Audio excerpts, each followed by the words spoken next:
Charles here locally in the community. Make sure y'all go check out Meat Cat Body by Jeremy Smokin.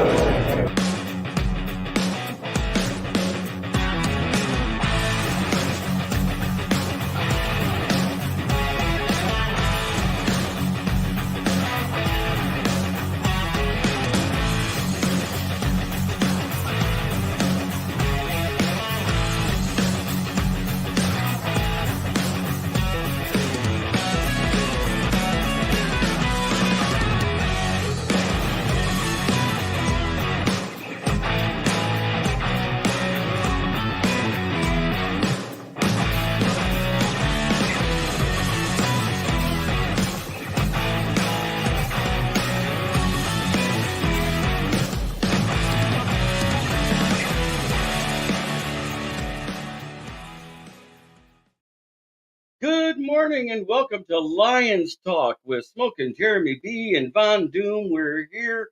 And how about that? I slept through the whole thing and could have told you the Chiefs were winning by 3. I did. I said it Friday. Did I not, Von Doom? He predicted it again. And yes, this year coming up, Dan Campbell came out and said it. Our goal is the Super Bowl. So now that the team has that mentality, it'll be a different mentality going into the year. Will it be harder for them than last year? 100%. Because teams will be ready for what they're able to do.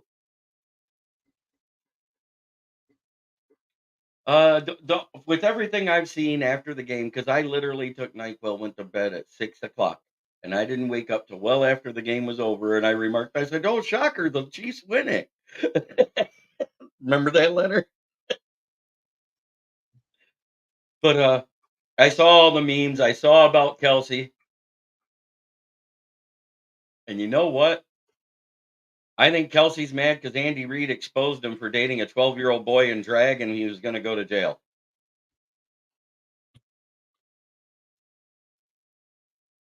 Just saying. Because his play was flatter than his girlfriend/boyfriend in the first place.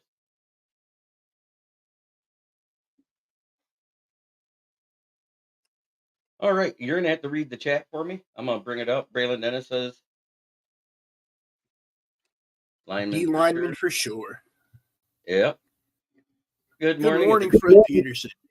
I know what he says every morning. I was going to repeat it verbatim. Yep. At Brent. Oh, you're talking to Jeremy? Yep. I'm with you, Braylon. What I watched the game, the Lions couldn't beat either team. I'm just saying Antonio Brown and his CTE having ass said, damn, the Lions would be up 35-10 right now. Yeah. Hello, everyone. Hello, Single Dads Club. Yep, Single Dads Club. Brent. No, you can comment. Please do. Yeah, everybody likes to hear everybody. But Travis Kelce. I'd have pulled his punk ass for some shit like that. Dude, AJ Brown said the best thing. He said that if that was him doing that to Andy Reid, he'd be out of the league already. Right. Any wide receiver ever did that to Andy Reid years ago, back when the Donovan McNabb Eagles era was going on, they'd have been gone. Look, Terrell Owens was gone for yelling at Donovan McNabb. He didn't even yell at Reid. Travis Kelce special. Special ed. Oh, I said it. And we got Brent with another Ricky. Our first Patreon comes in and says, "Good morning, men." Right? Is that what that says? Yes, it does. Brent? What did Travis Kelce do? He started screaming at Andy Reid on a failed play that he failed to make. Like threw his helmet down and yelling on the side of the sideline. And then he shoved him twice. Yeah.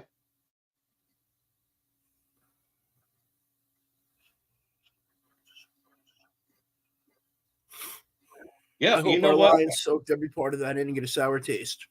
They should have, because you know what? We had the 49ers on the rope, and we failed to go for the jug. jugular.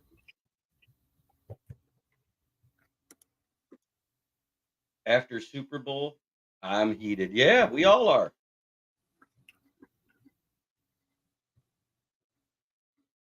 Just screaming at him for not having him in the game.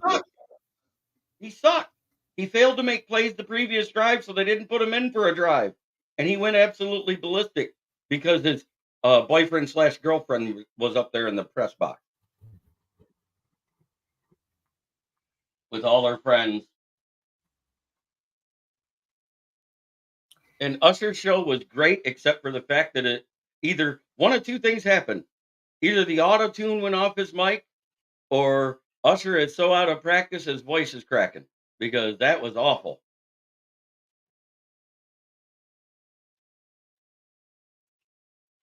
Oh, I didn't watch it either. I slept through the whole damn thing. Detroit fan man. Hey, fellas.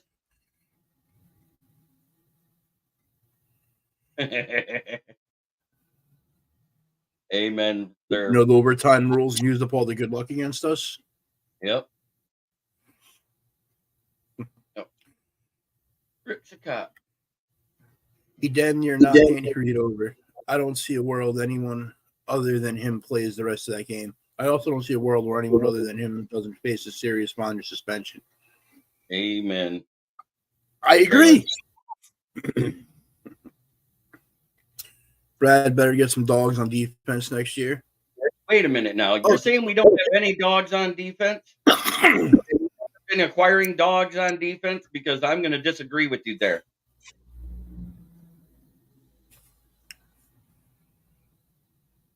I mean, anybody after the first round is not supposed to be an immediate impact player. They are supposed to be starting is all.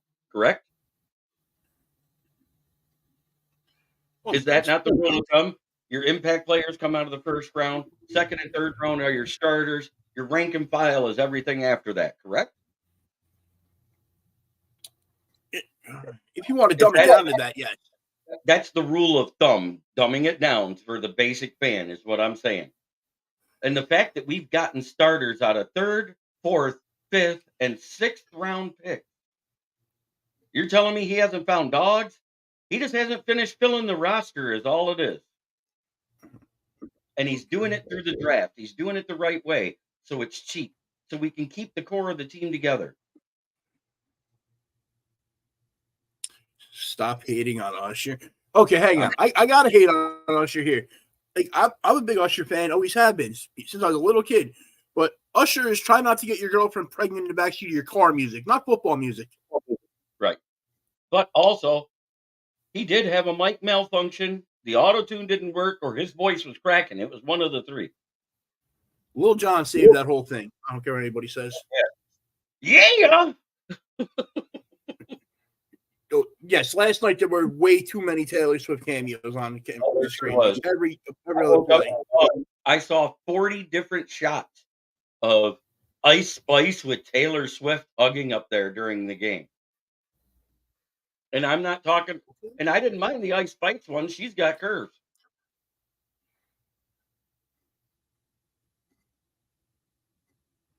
What's this one? My boyfriend lost it. Taylor Swift's next hit. My boyfriend lost his temper and beat me. She would whoop Travis Kelce's ass. What are you talking about? She was like unzip, whip it out, smack him around. I think that's the real reason he's upset. He found out it really was a 12-year-old boy, and he's hung more than him and pegged him. But anyways. Seen a better halftime show when I seen Janet Jackson's titty? Yes, absolutely. Facts. Facts. Holmes needs to load up with D lineman and secondary help, either in the free agency or draft. It's a combination. You've been saying that, Fred. Got to be a combination.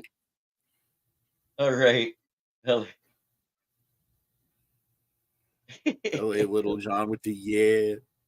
Yeah. What? There we go. Okay.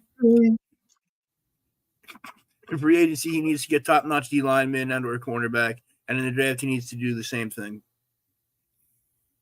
Well, getting a top-notch cornerback in the draft is a lot harder than everybody thinks. There's been two great ones in the last 20 that played right from jump. Most of them developed 2 or 3 years after.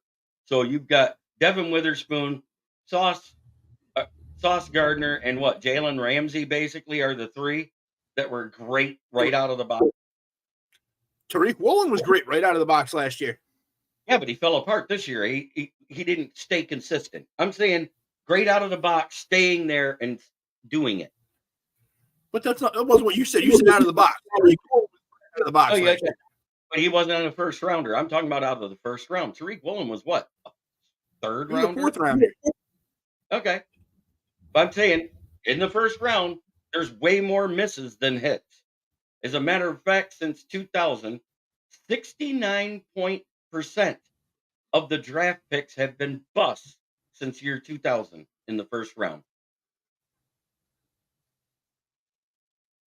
No, let's see what Sarah has to say. Our great Vikings fan that comes in. I can't wait for the breakup song. It's gonna be lit. You're right. They've already It's going been to an destroy AI. that man. My personal favorite halftime show. I do believe your Giants were in the Super Bowl when Tom Petty performed. Yes, they were. That was a great one. I love the Tom Petty one. Oh, Single Dad's Club. I'll even listen to that breakup song. Brent? Yes, JB, get his cornerback in free agency. Single Dad's Club. Wondering if Gilmore will step up this season. Ooh, Stephon Gilmore that we have on the roster, he's done fine. Stephen Gilmore, his brother, I hope we don't sign him because I think it'd be a huge mistake. He'd be a great mentor, but he's not that great of a player anymore. Just ask the Cowboys. He got burnt like toast by everybody. Well, what was his stats this year? Hang on, let's go check. Yep. Get a CB in the free agency and then draft one too. Yes, I'm saying both. Draft is a lottery. You just never know. And Brent says, Assalamu alaikum. Is that it? Yeah, something like that. Okay. My favorite halftime show was the one with Aerosmith. That was good, but it wasn't great. Steven Tyler wasn't on his high notes as much. You could tell that they should have retired like 4 years before that. Damn, he was bad this year, wasn't he? Yeah. Fred Peterson. The draft is like a slice of chocolate. You never know what you're gonna get. You got it. That's it. Single Dad Club. Little brother Gilmore, he looked decent. Yeah, that's what I want to see. I want to see his progression through the offseason because he's a restricted free agent. Our exclusive restricted free agents are James Houston, so he's going nowhere, Brock Wright, Shane Zylstra, and a couple of others I can't think of off the top of my head. I think one of them is Connor Galvin. And anyways, those guys are going nowhere.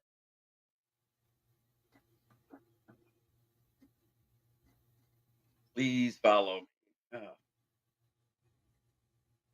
Have you guys done research up on the draft pick, and who are you looking at? Well, we're picking at the back half of the round.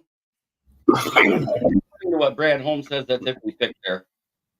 But in no certain order, for the Lions, the free agent and draft targets that I would be looking for, of course, is in free agency. The one hands down is a CB1 because we know Cam Sutton isn't it. So we need a veteran CB1 to go with Cam Sutton, who would be an okay CB2 because he was with Pittsburgh. He's not a good CB1. Then you got defensive tackle, another defensive end. But in all actuality, our defensive ends on the other side kind of showed up when Hutch disappeared. When no one else was getting pressure, they were. So if you do it by that committee, yeah, we need Snead. I do agree with that. But Snead also has a very dominant interior defensive line that helps the front seven get what they need done. And that's what we need next to Aleem is another dominant defensive tackle, not just a guy to plug a body. So I really hope we go defensive tackle. One of the top 3 guys is there because there's only 3 that are really great, and then there's a huge drop off in talent.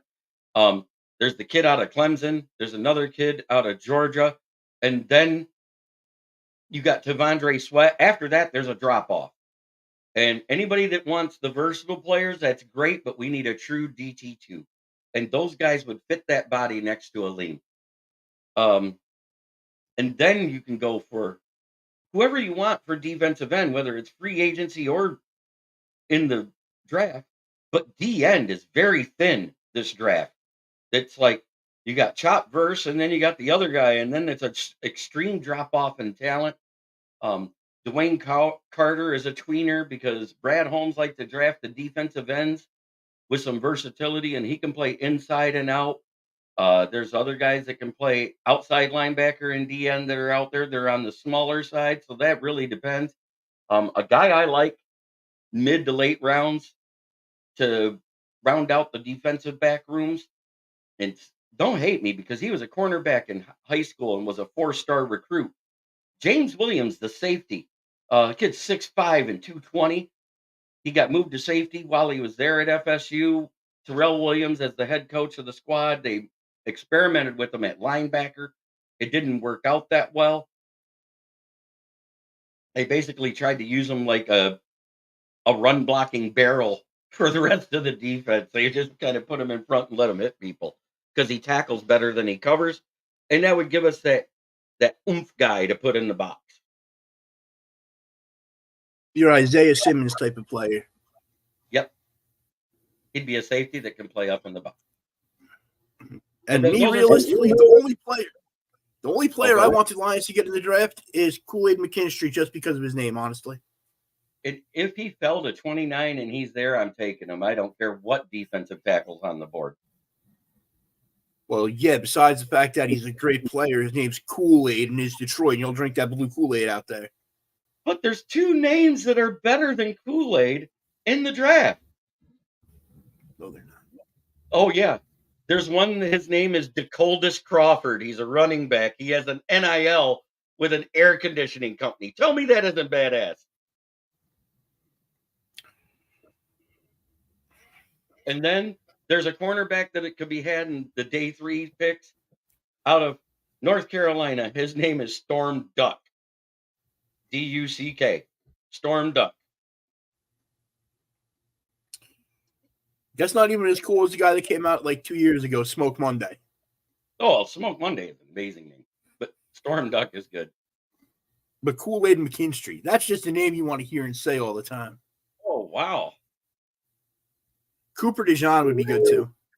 Thank you, Ricky Sakat. Another $10 donation. Thank you so much. We're gonna have to make you up. You're gonna have to send us a picture so we can make you a thing to come up and say first donator and consistent donator. I decided we're gonna go every day during the day. We're gonna be just like Main Event 365, but we're just Monday through Friday. I don't do Saturdays and Sundays because I got to have some me time every now and then until the draft. I'm not gonna make that comment. You can make that comment. Yes, I'm single. I need my me time. Yeah, but it's like 2 minutes in the bed. No. He goes, oh, let's go every day. That's good enough for the decoration. For the donation. Yes. Yes. I just decided we're going to go every day. I did that on the show because you know what? I love talking to fans. I love it when you're out there. I see 50 people watching and 5 likes. Smash that like button, people. Pretend you're Randy Macho Man Savage. I won't do the voice because I'm not Russell Wayne. The best name in all of college football that didn't come out this year, Oklahoma quarterback, General Axel Booty, and drafting him in the Beverly Hills Cop jacket would be gold. Yeah, that's another one, General Booty. And then there's a tight end from a DT school, and his name is Rusty Beers. So there's some good names in the draft, and they'd be great stories to get drafted. Um, yeah, but as far as a decent O lineman, DeBrickashaw Ferguson was a pretty good name too. And Single Dad Club says Russell does the good Macho Man. But I'll Again, tell that you he what I does. can do, Robert. I could do a pretty good Hulk Hogan.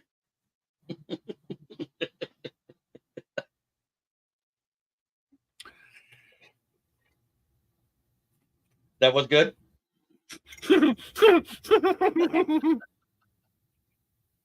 What Ricky, is I guy? was thinking it, but I can't pronounce it, and I'm not trying to.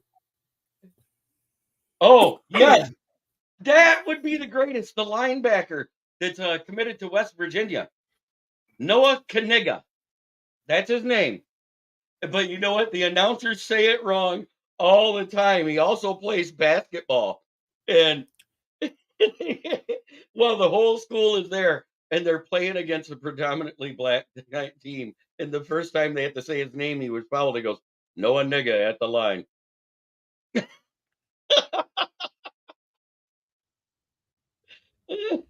Oh, it was great. Because they messed it up. His real name is Kaniga. You pronounce the K. It is not silent because he doesn't want to get killed. You know what, though? I'm pretty sure everybody would give him the pass on that. Because you need to square it off. That was a good Hulk. Jerham Newton. Jerham Newton. All right. Yep. We did sign a guy. We did sign a guy over the weekend. Let me get back to that in the chat because I did put it in our chat. He came out of the CFL. He's played there 3 seasons and he has 98 pressures and 25 sacks in 3 years, which isn't great.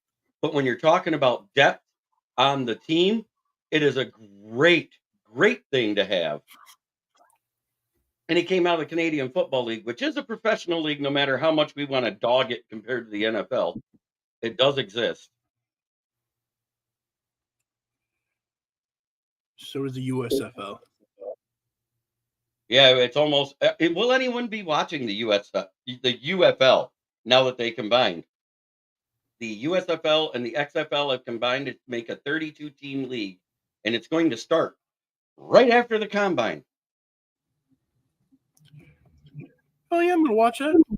I'm going to watch it too. You know why? We got football all year, baby. Woo! Mm-hmm. Yes, 18 of his sacks came this year. Yeah, 18 of his sacks did come this year. The guy from the CFL that I was talking about, or somebody that they're talking about? Mike Fisher. I think he's talking about the guy from the CFL. Ultimate Warrior was hard because he rarely talked and then disappeared almost as fast as he came in. What was his name before he was the Ultimate Warrior? Because he debuted in WCW.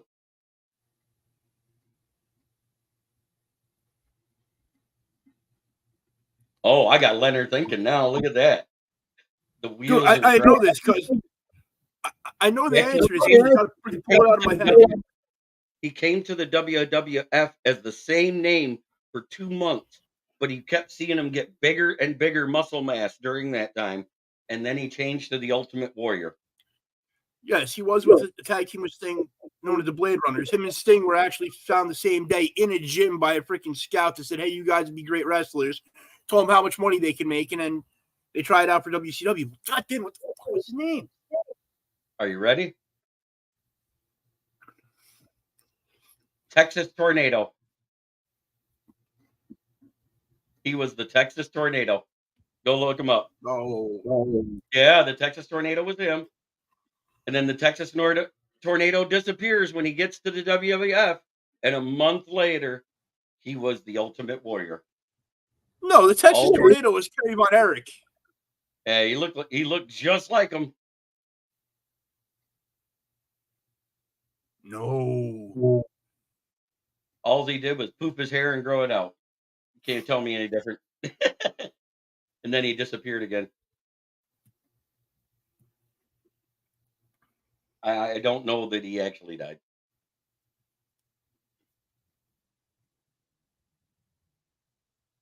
I know. I like giving people shit because they look like the same guy. Just Ultimate Warrior had muscle mass.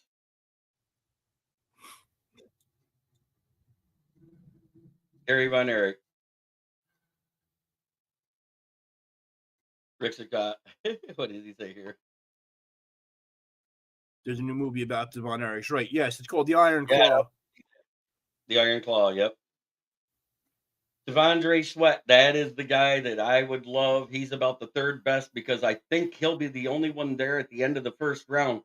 But if it's a choice between Devondre Sweat or Kool-Aid McKinstry, I'm taking Kool-Aid McKinstry first because it's a better talent at that pick.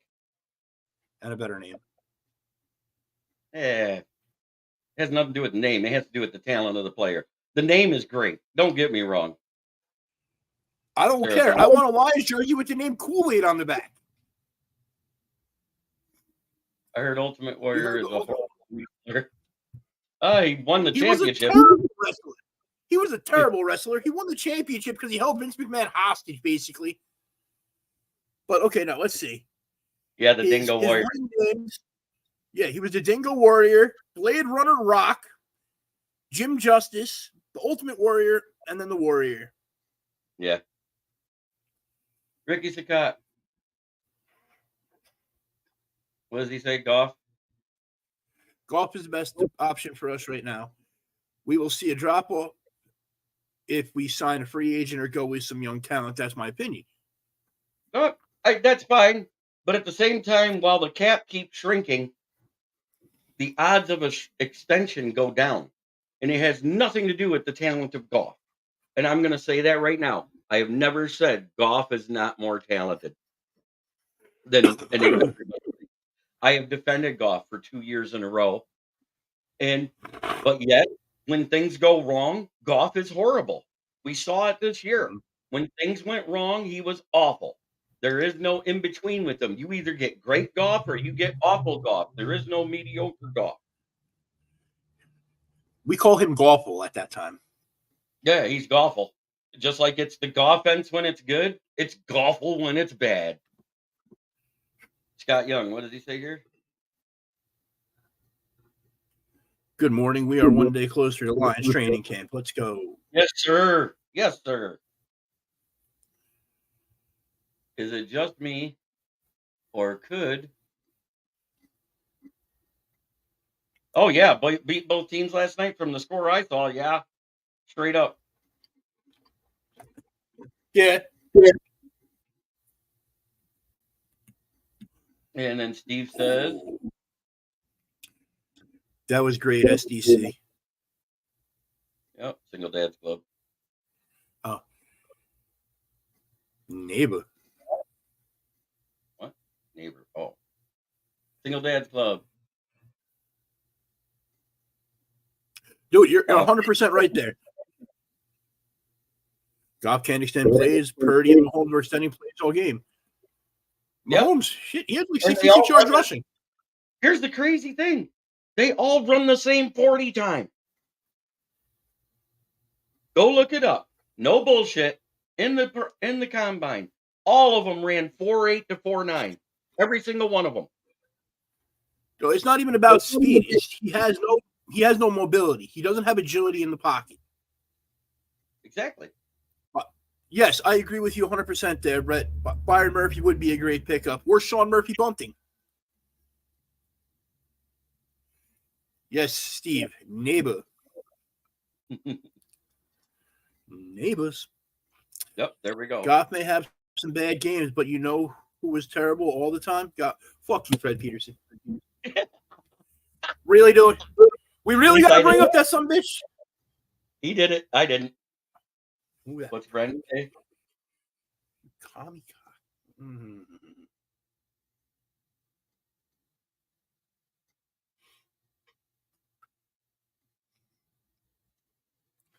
Man, why you gotta ruin a decent Monday with that dude's name?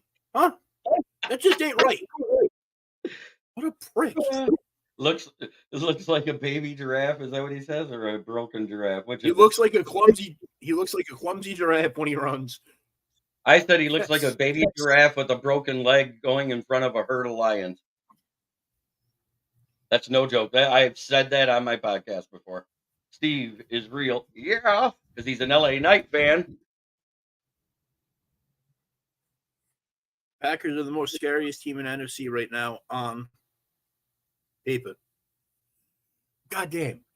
Are they trying to get me to like throw out my accent every once in a while here? Yeah, evidently. Bastards. You had me until you said the Hey, the best commercial no one's talking about was the one where the mom and the daughter walk out and somebody posted a whole bunch of racist graffiti on the garage and they leave to go do their shopping for the day. And the neighbor sees it. The daughter wants to go over there and hang out with the neighbor. And she's like, no, just get in the car. Don't look at it. Don't worry about it. And while they're gone, he paints over it. That was the best ad that I saw this morning because I went back and rewatched them all. And that was the most poignant, the most powerful, and the best one, in my opinion, that they did during the Super Bowl halftime.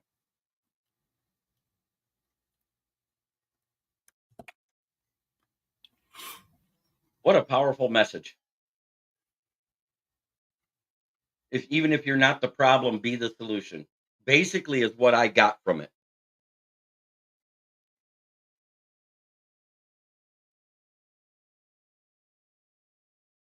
And he's still under contract. Single Dad Club goes the Baja. Rick Scott comes in with an FTP. I know I can read the big bold letters, people. Single Dad's Club. The Skittles commercial is a classic. Get a load of my sweetness. I wonder. Never mind. We're not going there. Hey, there we go. There was a female in my area going around and spraying F the CPS all over the place.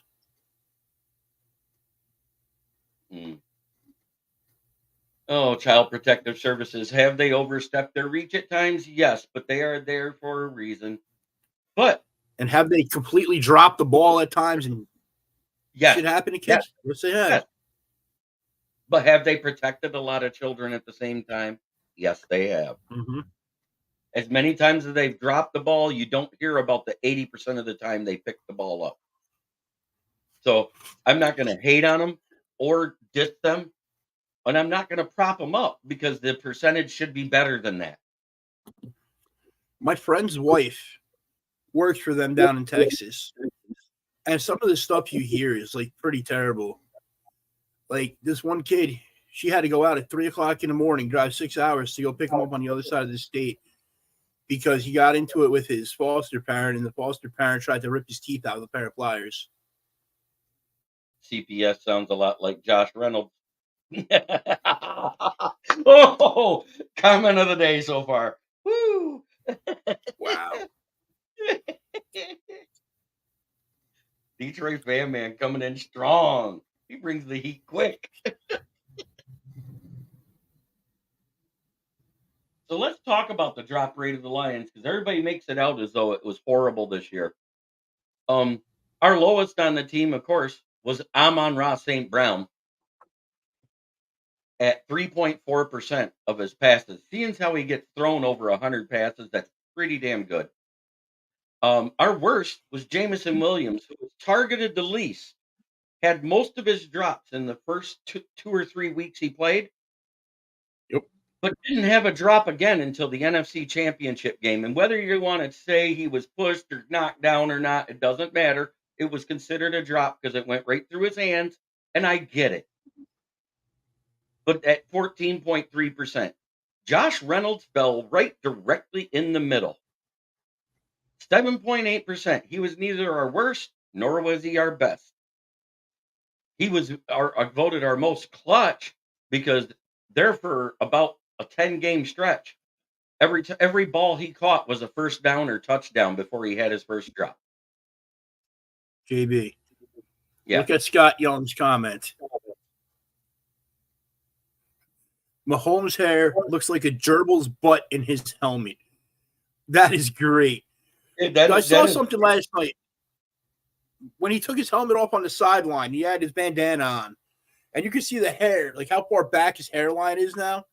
And all I could think to myself is, I'm like, he looks just like that KSI guy when he takes off his bandana. That forehead is a landing strip for a 747. All right. Rick Saccott comes in. Heard the Lions brought in Deshae Townsend as defensive pass game coordinator. How do you feel about that? Previously worked with the Jags, I do believe. Well, the Jag safeties were not household names, yet had a good year. Defensively was not the problem. Their offense fell apart this year. So I love the fact that we cut Brian Duker, the safeties coach, and brought Deshae Thompson in to help shore up our secondary's coverage skills. And him being a passing game coordinator should help us a lot, in my opinion. And Andrew Merklinger, who would you go after in free agency? Jeremy, have you looked? I will say my top 3 targets are all corners. If they're not tagged, the first 2 is either Ladarius Sneed or Chadu. Let me try to say it right. Obi Awurie of the Bengals. Awuzie.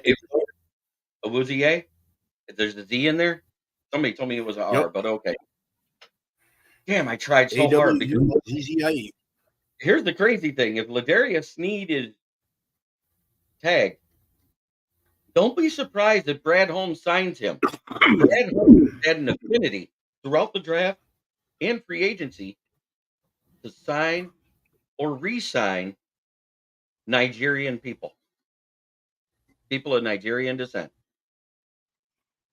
So at that same time, Chidobe Awuzie, now that I know how it's spelled, could be the target. But if not, it's not one of those 2, it'll be Adoree Jackson.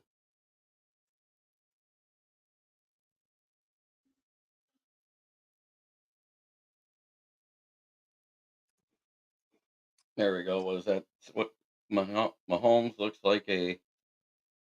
He runs like a Teletubby. Tinky Winky. Single dad club. Sneed would be awesome. And then somebody Sneed laughed. would be good. And Smokin Dad. Welcome in, Dad. The guy from the Saints. Marshawn Lattimore. I don't like Lattimore. He's slowly getting worse every year. And he misses more games every year. So I don't like Lattimore.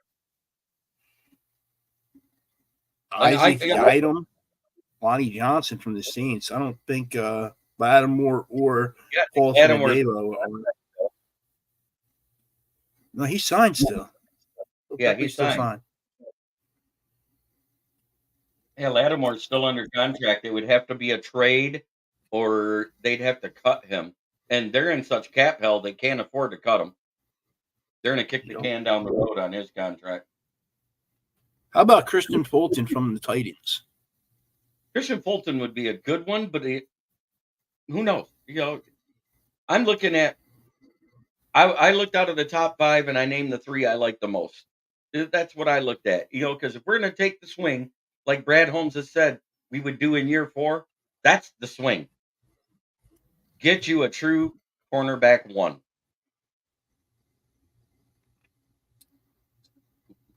Sarah Zong says it best. JJ Byrne Lattimore.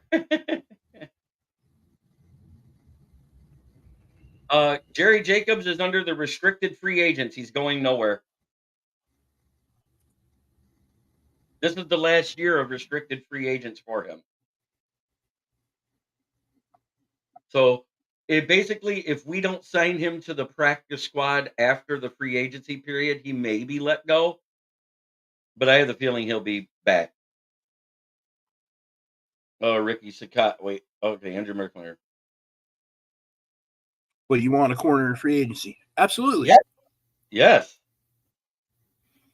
To be fair, we want to draft a corner and we want to pick one up in free agency is what we want there. Because you need at least 2 new starters. No, Cam Sutton's a good 2, but he's not a good 1. We saw him playing CB1 all year. He wasn't there. Emmanuel Mosley, I'm at kick him down the road because I don't think he's worth a pot to piss in. JJ does burn almost everyone. Yeah, he does. There was one guy he didn't burn one year when we played him the first time, and it was last season. Who was that covered him? Oh, yeah, that was Jeff Okuda. Held him to 3 catches for 14 yards. One of the only games he's been held to under 20 yards, other than injury. If you guys would have just stayed in man coverage and not switched that scheme up, Okuda never would have been traded, and we have been singing his praises because he's a great man cover guy, and he's great at jamming him on the line for the press. Campbell said they will do whatever it takes to get to the Super Bowl. I'm thinking we're spending everything to get there. Yep. But any team getting free agent yet? No, they can't do free agent. The free agent period starts on the 11th. That's the legal tampering area. 11th through the 13th. March 13th is when it starts. Right. And then the free agency frenzy starts on NFL Network on the 15th. That's a show, not the free agency. So nobody's talking to free agents yet. But Burns, the Panther DV, they're probably going to tag him. There's been rumors they're going to tag him the entire time. So I don't know where you're getting your information from, Andrew, but I have people down there in Charlotte. I predict it would be nice, but he would go to the Vikings. I'm thinking he goes to the Chargers, who had a worse season technically. Single Dad Clubs, I have to go. You guys have a great day. God bless and thanks for all you do. I appreciate it, Single Dads Club. Let's see. Can we talk about how I can't read the rest of it. Can we talk about how nobody's talking about Shanahan going for that 4th and 3 when he could have had an easy 3, pot calling the kettle black? Yep. There was that one where he could have had the easy 3 and that had made it game over. And then also, how about when they had the chance to ice the Kansas City Chiefs, like we all talked about at the end of the second half, where we could have punched it in from the 2. He had a 1-yard 4th down. He did not go for it. And he kicked a field goal. You can't kick field goals against monsters. Scott Young says, spend the cap to fill the gap. Absolutely. Sounds like something you say in a parking lot. It does. Last year,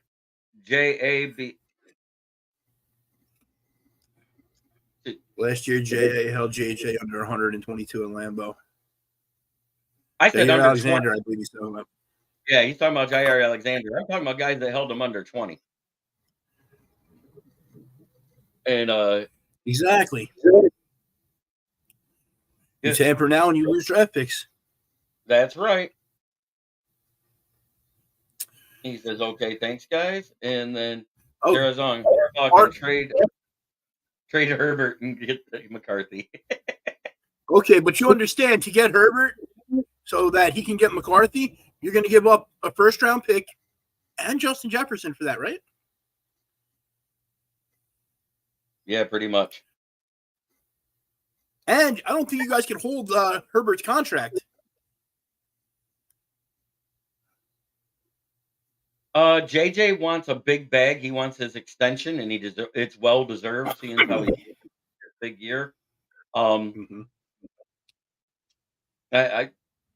JJ's done it with backups while Kirk is hurt. You can say what you want, but JJ has done it consistently. And you can say that Kirk made him better. It's not true, because Kirk missed half the season and he still got over 1,000 yards. It was good for JJ his first couple of years there as a rookie. He was a good quarterback for him to have because he's a volume passer. Here's the thing. Exactly what Justin Jefferson said is he wants to bag, but he wants to go to a team where he's going to be valued and have a chance to win. Mm-hmm. And somebody said, rumors all season. He hit the rumor when that came out, when that was said. One of the stupidest fan bases in the NFC North came up and said, oh, the Bears can get him. I've honestly heard that there was talk that they could include Justin Jefferson in a trade to move up with the Bears for that number 1 pick so they can go draft Caleb Williams.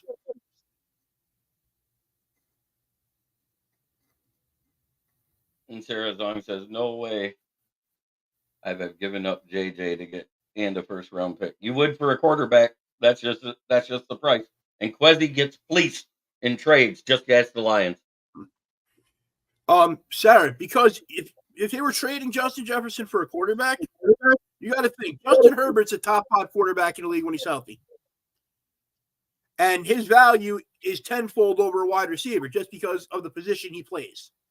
Yep, because they touch the ball 100% of the game on offense. Mm-hmm. Steve says Cousins is gone and JJ isn't leaving. See, here's the thing. They showed they could win without JJ, though, when he's hurt. Jordan Addison is damn good, and they need to rebuild right now. Wasn't it 4 games in the middle of the season, and they still went 3-1 with Jordan Addison and Kirk Cousins to get back to 500 at the time? And Andrew says, I thought the goal of free agency is to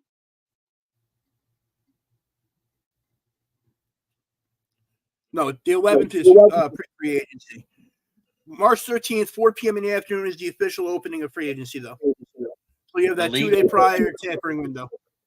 Yeah, the 2-day tampering window is when Coach Schwartz drove up the Vander Bosch's driveway and waited till midnight to walk up and say, "Hey, we need you."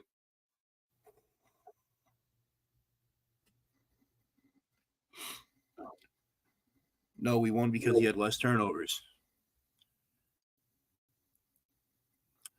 Well, of course, less turnovers are going to help you win a little bit. But they did prove that they could win without having Jefferson on the field. Is he a great player? Yes. Is he one of the top 5 wide receivers in the league? Yes. But over a generational quarterback, no, he doesn't hold that value. If you could trade Justin Jefferson to the Bears to go up to the number 1 pick, and you draft Caleb Williams, who is, by all accounts, stated to be a generational type quarterback who already has a rapport with Jordan Addison, why don't you do that? Let's look at it this way, guys. As soon as Keaton Slovis transferred to Pitt, Jordan Addison was still the best wide receiver in football at that time, in college football. And he goes, "Oh, no, he transferred to go play with Caleb Williams." That should tell you all you need to know. Scott, it's not going to happen. And it's probably never going to happen now because he got what he wanted out there. Yeah, Antonio Pierce is the head coach, and Max Crosby and Mark Davis they have a friendship. It's not even like, oh, it's his boss. He goes over, they have cigar parties, they drink alcohol together. Well, they used to drink alcohol together. But they have parties. They're good friends now. The only way he was leaving was if Antonio Pierce wasn't his head coach. Yep. He specifically said that. Yep. Sarah, you would think that there's no way they'd be dumb enough to do that. But it's the Bears, so. We've seen Quezzy and the Bears do stupid shit. Uh-huh.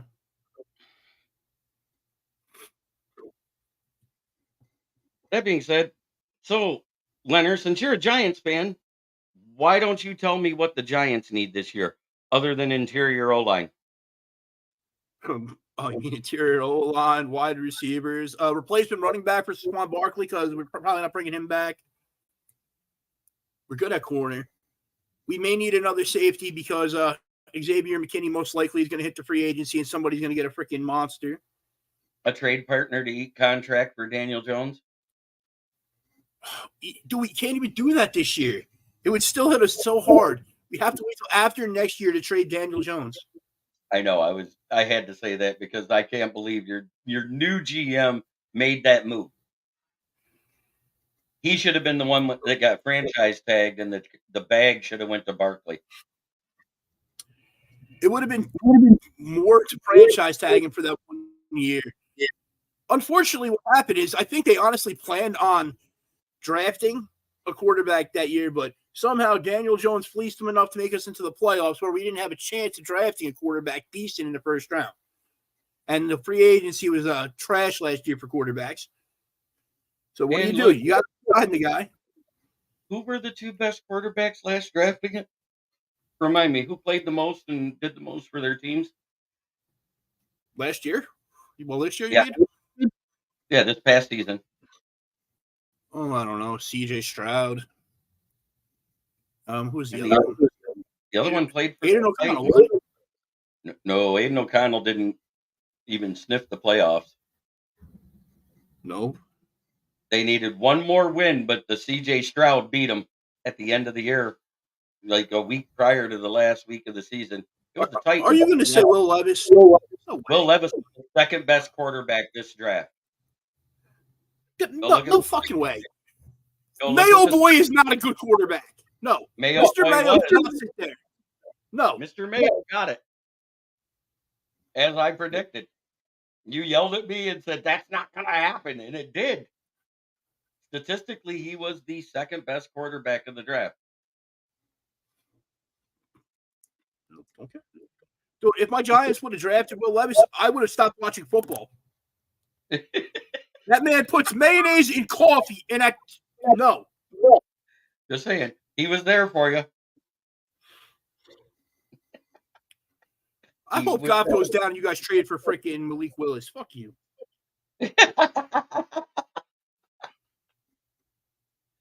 I'm just saying the second best quarterback statistically in the draft was there at your pick. I didn't say you were going to draft him. You did draft him. Okay. Sarah over there. We made Mike White look like Tom Brady. You should have known that and not pay Jones. She's not wrong. She isn't wrong.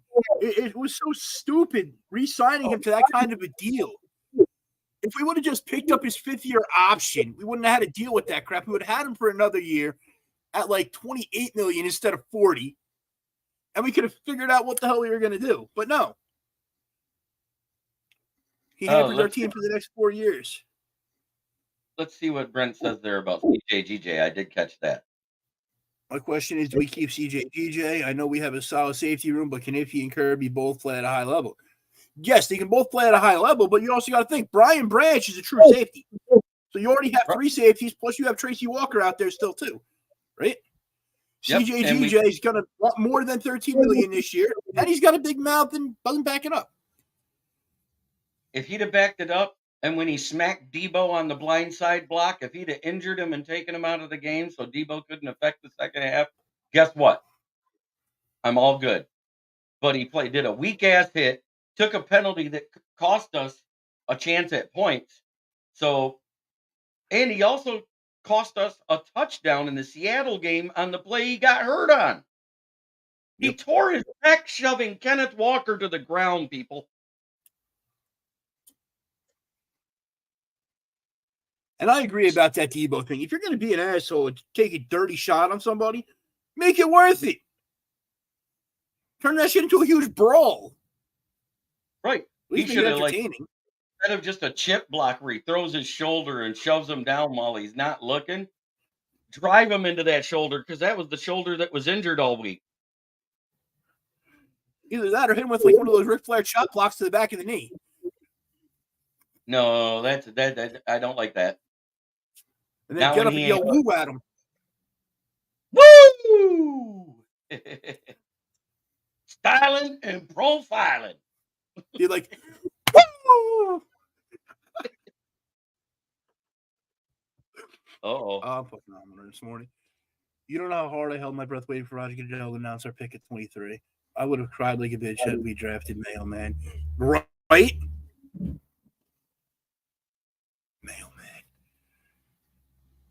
He puts it in his coffee, and it just disgusts me on so many different levels. Yeah, but you know what? He also cries at the sight of cows. Because he's a vegan. But I have something to say about all the vegan lovers out there. All that synthetic stuff you wear to make a half ounce of vegan stuff throws more CO2 in than a car that drives 2,000 kilometers.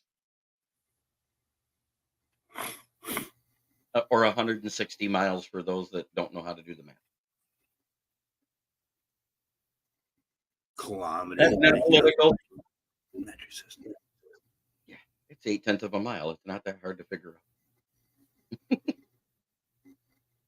JB. Yep. I'm going to send you lots and lots of Legos so they can fall all over your house so you can step on them. Why? Being a smart ass. Because my chat mentioned Galladay? FB is an F to P. Amen, Scott. Dude, see? Me and Sarah are on the same wavelength here.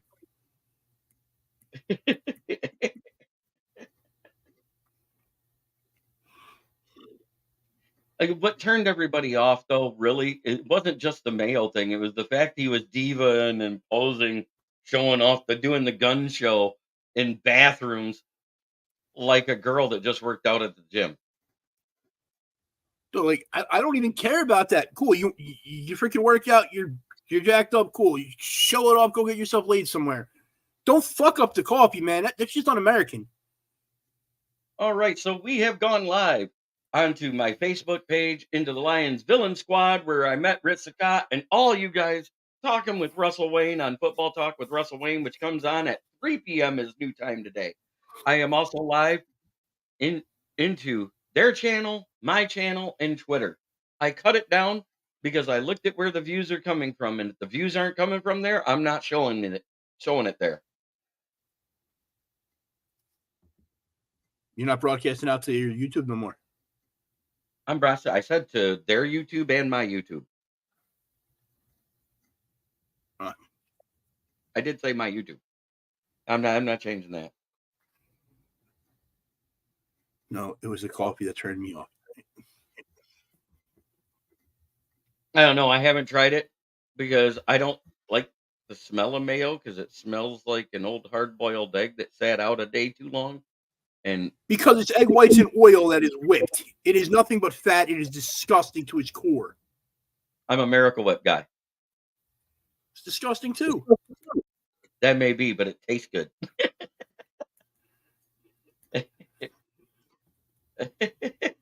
But I wouldn't put it in coffee. All right. Which was worse signing, Galladay or the Jones extension? That is a legit question there. Don't get angry with her. I'm not getting angry with it. Well, let me put it this way. They are both the worst signings from different regimes. Dave Gettleman completely screwed the pooch when he drafted when he signed Kenny Galladay to that contract. Nothing he had done previously in that upcoming year or two that would justify that deal. He was just praying that he'd be what he was with Stafford.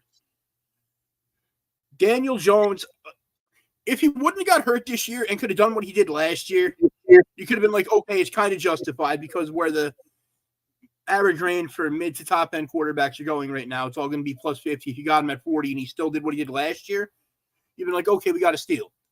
But the fact that he got hurt this year, he hurt his neck again, tore his ACL, you kind of think, okay, why did we waste this money on him? We're locked up on this. And since our GM and coach did not draft Daniel Jones, it makes no sense why they would have locked him up to that deal. Because their futures may directly be tied to drafting a quarterback of the future. So I think they both suck. And Andrew Merklinger, I'm going to tell you because you were in a chat I was in. Who was the first person to tell you you were wrong about wanting to keep Kenny G?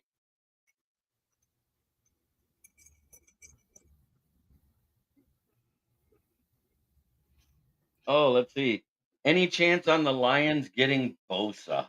I think he can be tagged too. I don't see how they let him walk out the building. I think he's talking about Joey Bosa being on the trade block. Yeah, Joey Bosa is going to be on the trade block, but that's a rumor. I haven't heard it from a confirmed source yet. I don't like Sportskeeda because they're only about 10% accurate when it comes to those rumors. I don't like Detroit, whatever the clickbaitsports.com it is, where the guy's a manager for a Chick-fil-A and acts like he's a sports insider.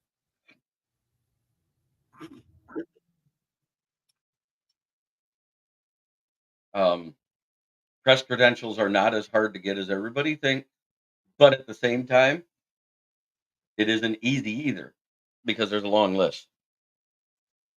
And Nick Bosa's always hurt. Joey Bosa was only hurt his second year, correct? Which one? Joey is the one from No. 49ers. Nick's from 49ers. Joey's from the Chargers. Other way around. Joey is the one that's hurt every year. Nick is the one that hasn't been hurt anywhere near as much, if I remember right. Yes. But if it's Joey Bosa on the block, I don't want him.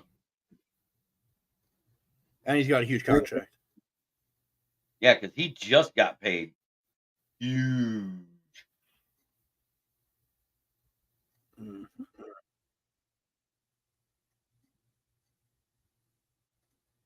Everybody forgets there's two Bosas, and that's why I know it's Joey and Nick. They're twin brothers, aren't they? But they entered college a year apart. They're not twins. Oh, they could pass for it. They look exactly alike. They have big rat noses. They both have the same hair.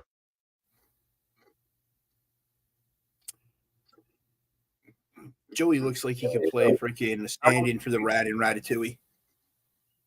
Well, considering top flight corners make between 15 and 18.5, I think that's where you got to start to get a top flight corner to even come here. Say what you want. That's what they make.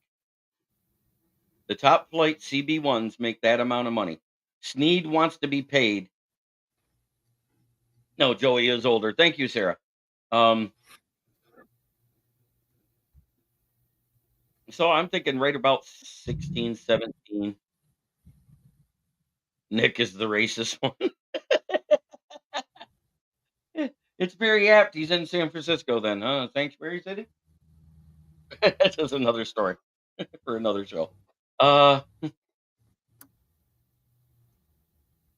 think 16.5, 17 million is the right price.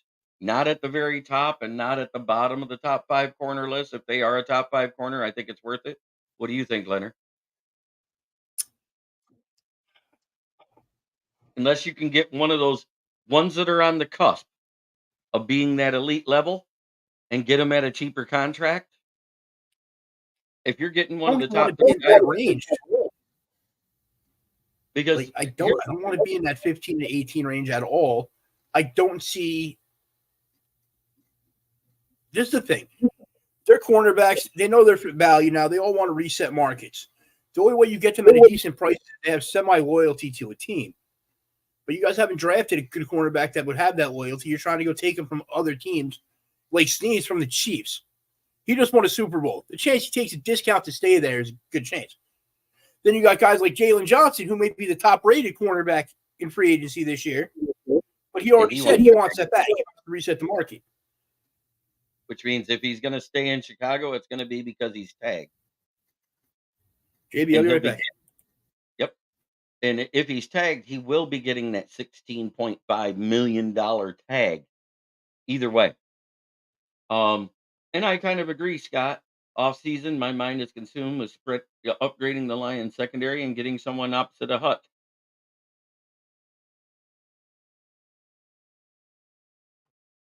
We need CBDE, guard, wide receiver, and kicker. I'd remove the wide receiver and get DT.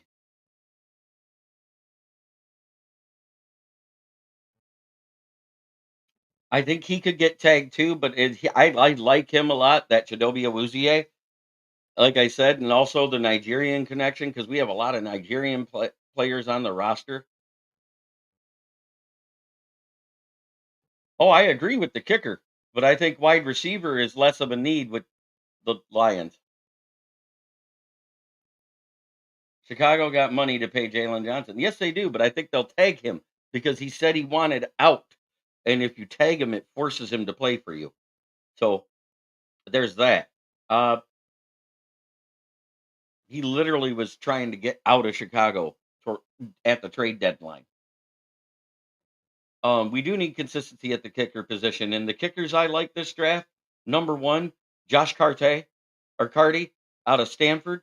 Number 2, Harold Mevis out of Missouri. Those are the only two I really care about. Other than that,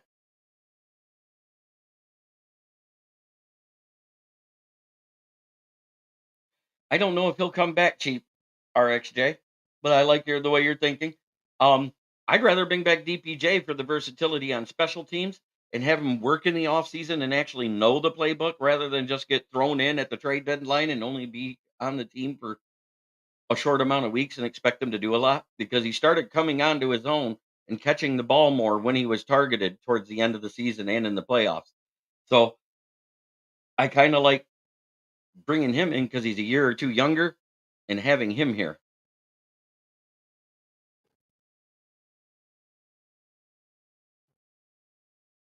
And the Bama kicker, yeah, but he missed some key ones. He doesn't hit the over 50s as good. Josh Cartay is 87% over 50, and Harold Mevis is 72% over 50. And also Cartay, I I I, I don't think we're gonna go out free agency and get a wide receiver unless it's a vet minimum guy, someone in the 3 million or less range, Andrew. Uh geez. Man, we've been on for an hour and 6 minutes just talking football. Ain't it great? Because now that it's over, it's like, okay, the Chiefs won by 3. Good job, Chiefs. Congratulations. So we beat the back-to-back Super Bowl champs back in week 1. And for everybody that says, oh, they were missing this person and that person, let's not forget 21 and 22 seasons. The Lions were one of the most injured teams in the league. And we heard, oh, don't cry about injuries. It's just a part of the game. So that's what I say to Chiefs. Don't cry about your injuries. It's a part of the game. I don't care who you put on the field. You put 53 guys on the field. If 2 players means that much, oh well, because that's what everybody told us when we were missing half a roster in 2021.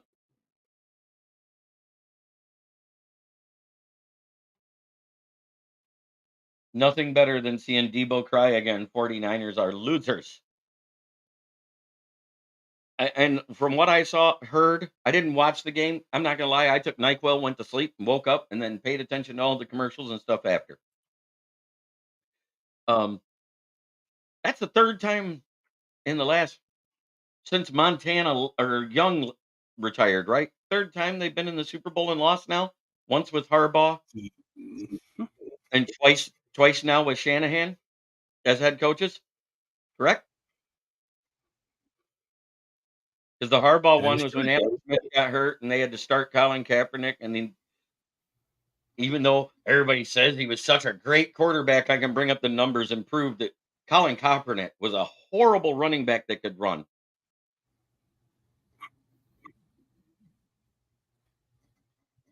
Yep.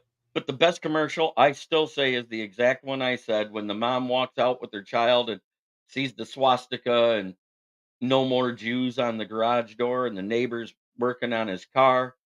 And she tells the daughter, just get in the car, don't worry what it says, and they drive off.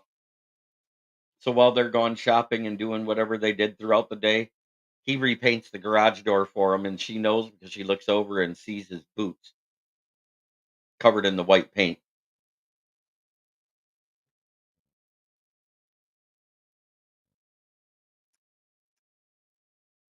Yep, Sarah and RXA.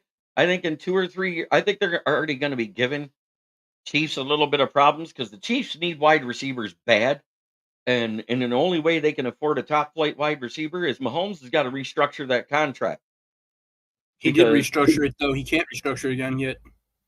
oh, he's got to wait another year yet. He cleared cap for this year, didn't he, to be able to keep Kelsey and Jones, if I Yeah. remember right. And Brent says I went to bed too, JB.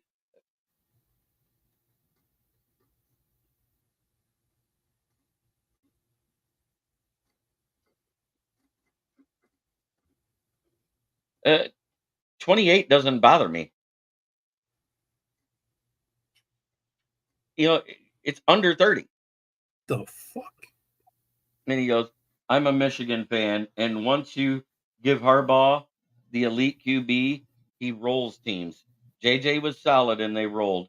Him and Herbert will get it done. I agree, but I don't think it's going to start off year one because he's got to get rid of some divas on that roster. That's why if Khalil Mack is on the trade block, whose numbers have gone down.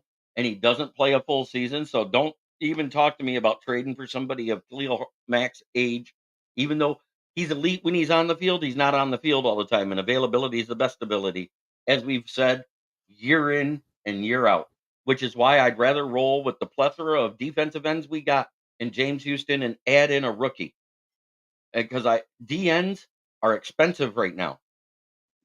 It's not like it used to be. Your vet minimum on there is $5 million to $3 million, whereas a lot of these guys, when I'm talking vet minimums, not rookie minimums. Don't look at me that way, Von Doom.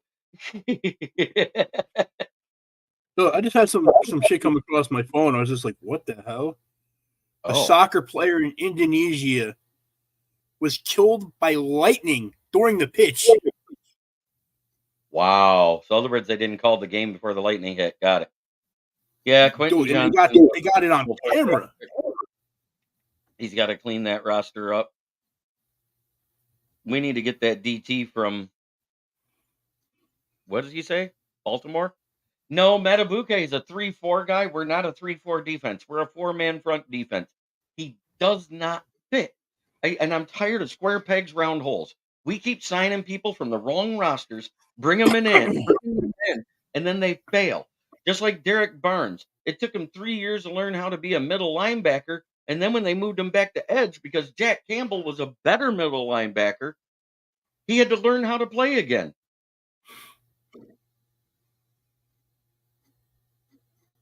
Oh, that Brent, there's a reason why Goff stuff hasn't been done. And it's because the cap went down. We don't have 58 million anymore. We got 47.6. So 47.6 minus the 18 million is 29 million left in cap room. So we have a ton of players that we have to sign next year that are starter core players to this roster.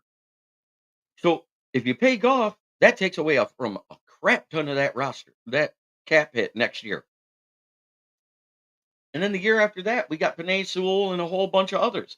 And the year after that, we're going to have Hutchin, Jamison Williams and a whole bunch of others. And the year after that, we're going to have Jamar Gibbs and Laporta and a whole bunch of others. There's reasons why the deal has not been done with Goff. You notice how when Brad Pesser did the end of season presser, and they asked him specifically about how the Goff extensions are, he goes, next question. He didn't even want to talk about it. That's a sign, boys. That's a tell. Because if it's going well, he's going to talk about it. If it's not, next question means it's not going well.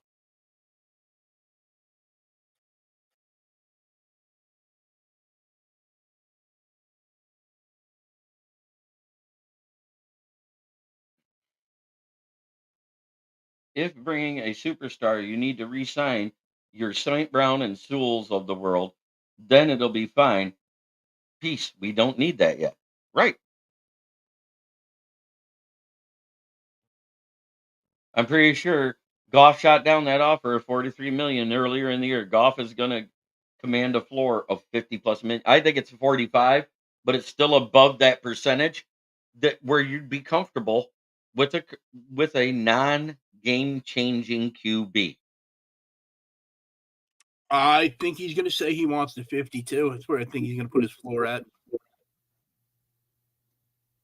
Correct, JB. Round pegs and square holes. Yep, it's what we've been doing for years. And it's not just AG. It's not just Dan Campbell. It's not just Ben Johnson. It's been happening for 20 years. Whether it's been Millen as GM, Mayhew as GM, Quinn as GM, and now Brad Holmes. I heard 45 to 47 is somewhere around that area, but that's still not cheap. Really? That doesn't sound good. But guys, let's think of it realistically. Not even as like fans of the Lions. If you were that quarterback who got traded to a team, seen the person that you traded for get paid that bag, then you go out there and have one of the best seasons in the NFL this year. Take a team that hasn't been to that place before, to that far in the thing with the season you had. Main event, Mike. Bag? How you doing? Sorry, Sorry, You're I was okay. just looking. I didn't mean to jump in on your stream. I clicked the wrong button. Oh, go ahead. You're good. I like it when you're here. You, How you doing? you want me here? I can stay. I got a few minutes. If you want me to stay? You got a few minutes to stay, you can stay. Absolutely. We were just talking about free agent and draft targets, and I started my list at the top, and I think it's CB more in free agency than anything else. Then it's defensive tackle, defensive end, left guard, and kicker. That's our main needs. I don't think there's any other needs out there. Do you have anything you'd add to that? I think that's exactly what we said last year. At this time, we said the exact same thing. We need secondary help. We need some interior pressure. We need, right? Jameer Gibbs, our minds went boom. And, so at this point, I'm done second guessing the sensei. No, I'm not second guessing the sensei. Not at all. Brad Holmes is the man. He's the wizard. So same thing we said last year. We need secondary help. We need interior pass rush. I think we're good on wide receiver. I'd be very surprised if we draft any wide receiver at all. If it is, it'll be a position. Again. If they add a wide receiver, it'll be a second-tier guy in free agency, I think. Maybe another Donovan Peoples-Jones type, right? I definitely think offensive line, though. That's the strength of our team. These guys are getting old. We need young blood to keep pumping in that O-line, even if that's third, fourth, or fifth-round picks or all of those. Put some offensive line help. I would love to see us draft Frank Ragnall's replacement at center. So other than that, I mean, we definitely don't need a quarterback. Yep. There's a couple of guys that I like that are those tweener guys in the draft. There was I had his name on the tip of my tongue and I lost it. I was watching and we were talking about it the other day. Oh yeah, Cooper Beebe. Late if he's there in the late first round, and let's say Kool-Aid, McKinstry, and the three best defensive tackles because of the drop off in talent is huge. If Cooper Beebe's there at 29, I'm not going to be mad if they take a round 2 pick and grab him at pick 29 because it fills a need. Cooper Beebe played center his first year at Kansas State as a backup and then went to guard, and he's a baller. He's a run grinder and a better pass protector than Jonah Jackson. Oh, somebody in the comments says, finish my point, though, I was making. Yeah, thanks. I was about to say, I must have jumped in and interrupted you, Von Doom. Sorry. That's okay, man. I was talking about Jared Goff there, and everybody was saying how they want to keep him for a cheap price, like that 42 million. He just had like one of the best seasons of his career, took the Lions to a place they hadn't been before. Top 5 quarterback in NFL this year. You see guys like Daniel Jones making that bag. Jalen Hurts made his money. Burrow, Herbert, all those guys got these huge deals. Why shouldn't he put himself in that point saying, I want 50 million at least? I'm better than they are this year. He should go get his money, and rightfully so. Right. And which at that same time, when Brad Holmes was specifically asked that during the end of season presser, they said, well, how's the contract talks going with Jared? Next question, please. That's a sign it's not going good, people. You say what you want, but when a GM avoids the question that quick, I mean, he didn't even think about it. It was next question, please. He blew it off. That's a sign the contract talks are not going the way he wants. We're not getting a hometown discount. And I don't think they want to pay him a bag like that because of the whole percentage of where the QBs sit against the roster. This is the first QB with a big bag that's won a Super Bowl since 1999. Think about that. And it's because he restructured his contract to be able to afford Chris Jones this year, who's up for a contract renewal again. Scott over here in the chat says he needs to take less money to stay with a potential Super Bowl team. Let me ask you, as a person, not even as a fan, are you going to take less money to stay at a job where you could get, 10% higher to come over here and do the exact same thing? Yes. Yes. You know why? Because people don't quit their jobs. They quit their bosses. It's not how much you pay them. It's how you treat them. And I don't care if you're a bad boy at Meyer or if you are a professional football player, those things hold true. And one thing that people miss out on too, or forget, is that when Lamar Jackson gets 50 million or Patrick Mahomes gets 50 million, they all work under the same salary cap. and the percentage of the salary cap is allotted to the quarterback. As the salary cap rises, that percentage stays the same. So we see that their contract number goes up, but so did the cap. So if 248 million is the cap, is that what it is, Jeremy? It's rumored to be. It hasn't been announced yet. 248 is the number I hear we're working with. If 18% of the cap, which is what the quarterback gets between 16 and 18% of the cap, guess how much that is? 46 million. That's 18% of the cap. So he shouldn't get more than 46 million. And if you're Jared Goff, you're not giving anyone a discount if you're getting 46 million. That's the standard for your quarterback on your team. And I think that breaks down. It's actually from 41.2 to 46. 46 is the top end, right? From 16 to 18% of 248 million, yes. Yeah, that's what I would. And So I said, regardless of what the number is, my point is, how much should Jared Goff get? 17.5% of the salary cap. That's what he should get. Somewhere in the middle. Well, you look at the numbers, yes. But you see these other guys making so much more here, and he did better than them. Why wouldn't he say, I want that at least? And he might. That is true. He might. He might. But any team that's paying more than 18% of the salary cap for their quarterback, they're overpaying. And I don't think Brad Holmes is going to do that. He's too strict with his principles in things that's the number the league standard sets. He's not going to go over that. So 46 million, somewhere in there, 47 million, you watch. That's what it'll be. That's one of the reasons why I said Goff's not going to be on the team next year, honestly. I think he's going to get traded.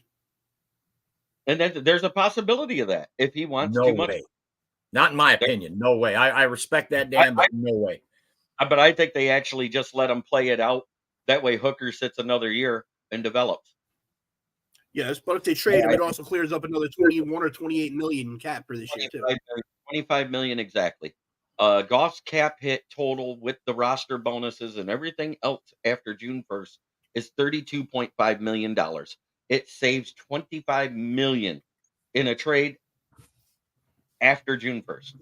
It saves 22.6 before because it saves, but at the same time, it still ends up saving you the 25 million because you're not paying him the roster bonus, you're not paying him the workout bonuses and all that.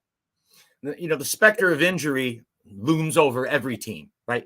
Kansas City, if Patrick Mahomes gets hurt and he goes down, Jared Goff goes down. You got Hendon Hooker. He'll get his chance. They're not going to trade Goff off to see what Hendon Hooker is or can do, because more than likely, the law of averages says Hendon Hooker's going to be on the field at some point, even though Teddy Bridgewater didn't hit the field at all this year, right? Except for a kneel down once, I think. So we were very blessed. That's the thing, right? To make a run like the Lions did or the Chiefs or the Niners, you have to have some luck involved too. And the Lions were very fortunate that Jared Goff stayed healthy all year long. That's what I was just going to say. We've had 3 quarterbacks that stayed healthy for every game all season. And I mean, didn't miss a snap. That was Lamar Jackson, Patrick Mahomes, and Jared Goff. Everybody else missed a quarter, a drive, a play, something as far Purdy as would have hit that, but they sat him. They sat Purdy, or he would have been in there too. And what do you see the common thread? Those are the last 4 teams standing. All have their quarterback upright at the end of the year. Yep.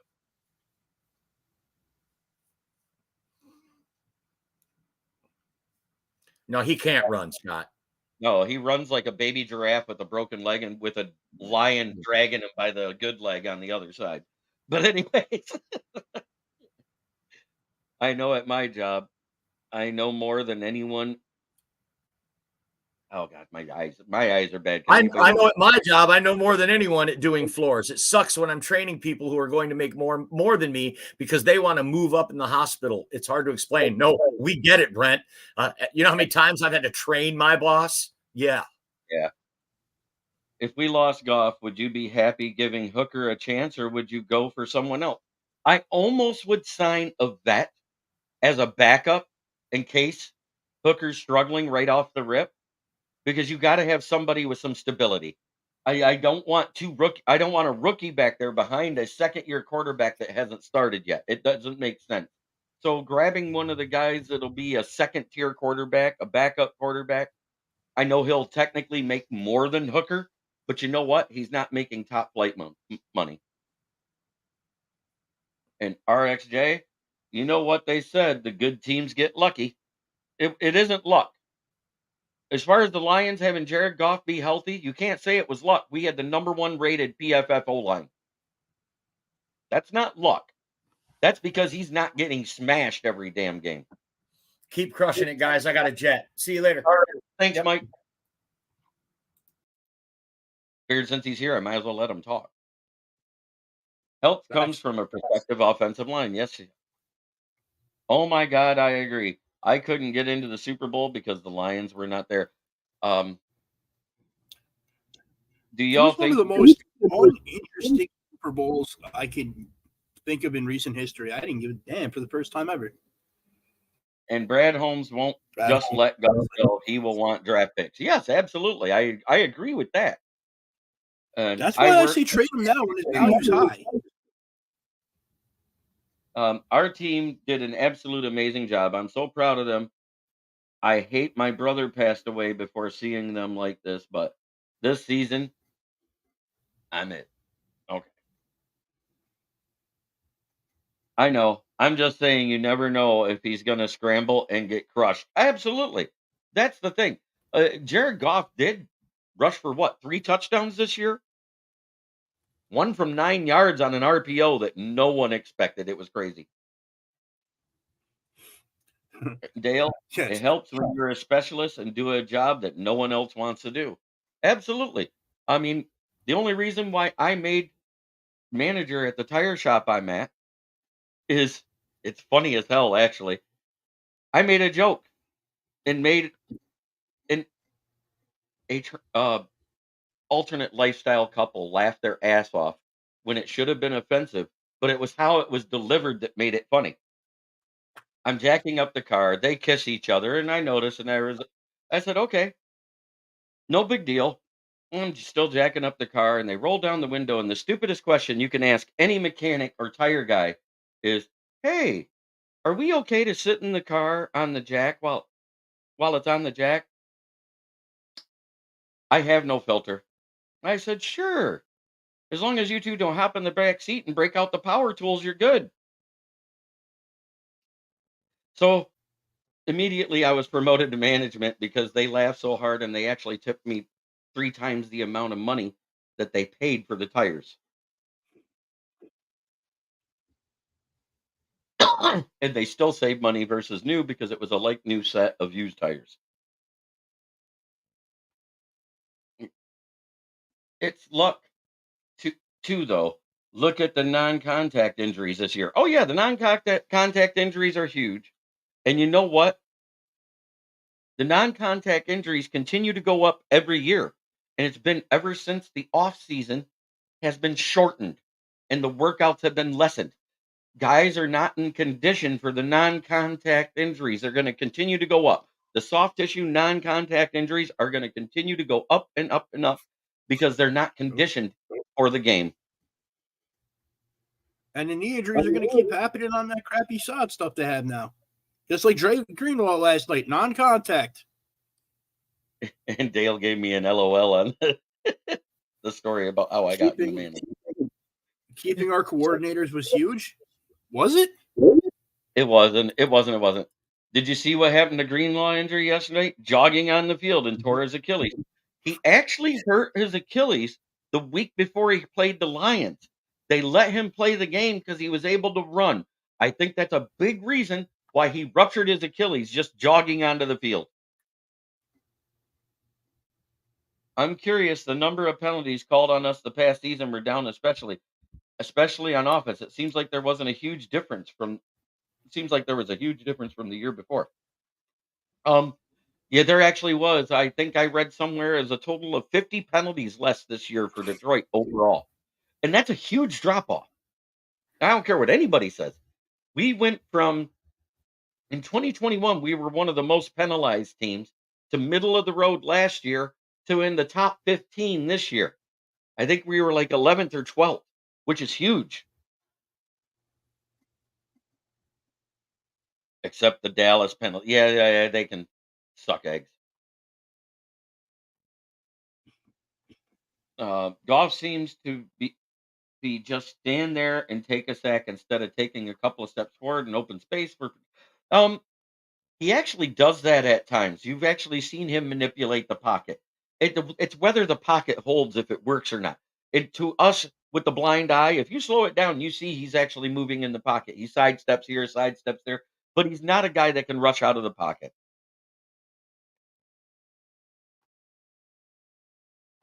You'll see the 49ers will be much weaker next year. Team getting older and they don't know what to do with Purdy. They got to re-sign guys. Well, they don't have to do anything with Purdy because he's under contract for another 2 years as a draft pick. So his salary is set for all 4 years that he was under contract under the rookie contract. Last year he was a rookie. This year is second year. Next year's third year. The fourth year is where they got to work on signing him. So that's what they'll do. Just like what we're going to do this offseason with Amon-Ra St. Brown and Ife Melifonwu and Ali McNeil. Those are our three big re-signings we have to do because we can give the fifth-year option to Penei Sewell to extend him out another year before we got to do that big contract. And that makes a lot more sense because in 2025. We have a ton more cap room than what we have right now. But every time you re-sign a guy, guess what? That cap room in the future goes down. And this is what I've been trying to explain to people. They keep forgetting that the cap room goes down with every guy you re-sign because it affects the next year's hit and it affects the year after that's hit. That's why if you looked at it, it looked like, oh, the Lions are going to have 70 million. Well, we forget about playoff incentive bonuses and end of year bonuses for hitting certain stat numbers and everything else. That was 11 million that took a hit before we ever do a re-signing. That's why we went from 58 million to 47 million.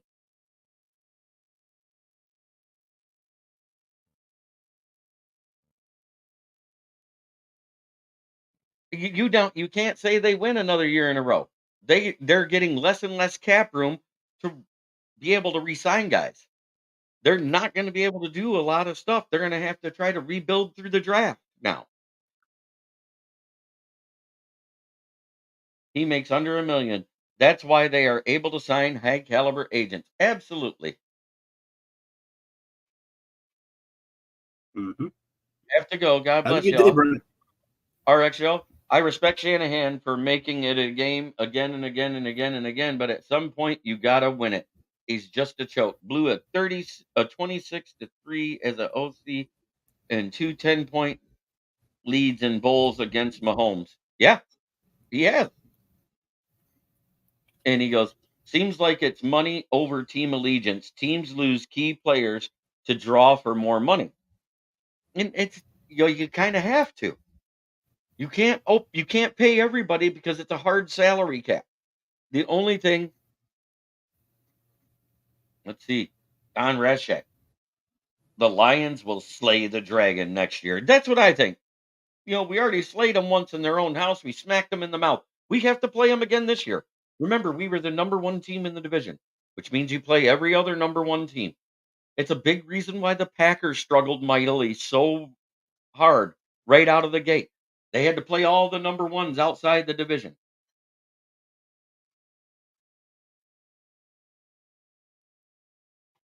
Do you think? I think he's going to swing a. He said he's going to swing a chance this year because this is the year. I'm just going by what he said. If you look at how he said when he initially got here, he goes, the first 3 years is retooling, rebuilding this team because he got hammered for calling it a retool, and he retracted that. But he's the only GM in these last 3 years to have all 22 guys remain on the roster from their draft pick. Jerry Jacobs is not a draft pick, but he's a restricted draft pick because we picked him up as a UDFA, an undrafted free agent, and that made him a restricted free agent because we did a future signing.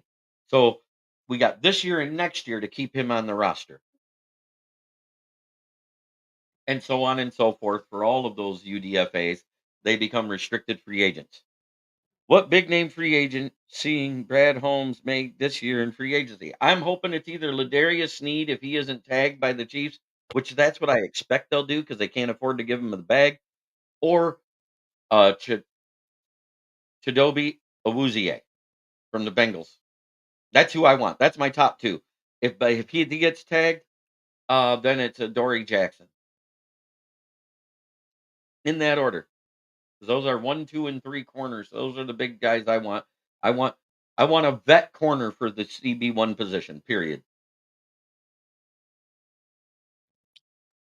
The Detroit Lions' worst game was more exciting. No, it wasn't. The Baltimore Ravens game was not exciting at all. It was embarrassing. So don't say that our worst game is the Thanksgiving Day game wasn't good either. But you know what? It was more exciting than that Super Bowl. We started to come back. We got within a touchdown. We made it a game. Dude, watching a DC movie would be more exciting than that Super Bowl, man. But I know you hate the DC movies. That being said, it is time to talk about our sponsors. My favorite sponsor is the one I don't even have an ad for, but we need to make one. It's FTP. What does that stand for, Leonard? Fuck the Packers. And fuck the Packers. Yeah. And on Fridays, it's fuck the Packers. And the Bears and Vikings, too. What the hell? But my other sponsor is Glossner, the best window tinner in Saginaw. He was voted by his customers and his peers. Give him a call, 989-443-9240 up here in Saginaw, Michigan, the Tri-Cities area. If you need your car detailed or your windows tinted, he's the guy to call. Look at that C-Class. He made it shine, and he made it dark.